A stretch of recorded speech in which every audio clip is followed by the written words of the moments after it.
Hi friends, मैं अपना आज एक एक्सपीरियंस शेयर करने के लिए ये वीडियो बना रही हूँ।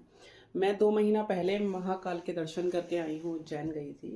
एंड मैं किसी चीज़ के पीछे ना पिछले 3-4 साल से ना भाग रही हूँ। एंड बहुत स्टक हो गई है वो मेरी लाइफ में, एंड वो उसका कोई सॉल्यूशन नहीं है। मैंने बहुत ट्राई कर लिया बट मुझे उसका कोई सॉल्यूशन नहीं दिखा। मैं बहुत उस चीज़ को लेकर परेशान चल रही थी। एंड बीइंग एस्ट्रोलॉजर ना, जब आप अपनी कुंडली पढ़ते हो तो आपको बहुत अच्छे से पता चल जाता है क्या चीज़ें आप सही कर सकते हो और क्या चीज़ें आपकी सही नहीं हो सकती।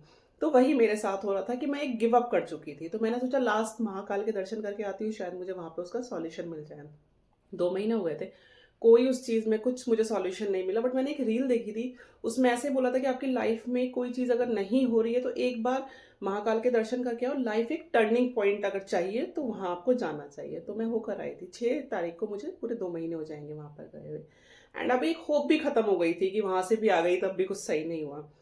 अचानक से मेरी लाइफ में ना कुछ ऐसा हुआ, यू वोंट बिलीव कि मेरा उसमें कोई रोल नहीं था। ना मैंने कोई रेमेडी करी, ना मैंने कुछ उसका उपाय करा, ना कोई पूजा करी, नथिंग। मतलब मैं गिव अप कर चुकी थी उस चीज़ पर। एंड सडनली ऐसा मेरे साथ हुआ, सामने से ही ऐसा हुआ कि आई वॉज श्योर कि ये चीज़ ठीक हो गई, जिसकी उम्मीद ही खत्म हो गई थी। एंड मुझे उसको लेके इतनी एंजाइटी होती थी, इतना मैं सोचती रहती थी पूरा दिन उस चीज़ के बारे में। वो चीज़ कंप्लीटली मेरी ऐसे ठीक हो गई है। तो मैं आपको यही बोलना चाहती हूँ कि जब सही समय आता है ना, तो आपके एफर्ट्स करें ना करें, कुछ हो ना हो, बस उसका आपके सर पे हाथ होना और आपका विश्वास हो, सब चीज़ सॉल्व हो जाएगी। तो अगर अटके हुए हैं ना अपनी लाइफ में कहीं, एक बार उज्जैन दर्शन करके आइए और फिर वेट कीजिए और देखिए आपकी लाइफ में कितना बड़ा टर्निंग पॉइंट आता है।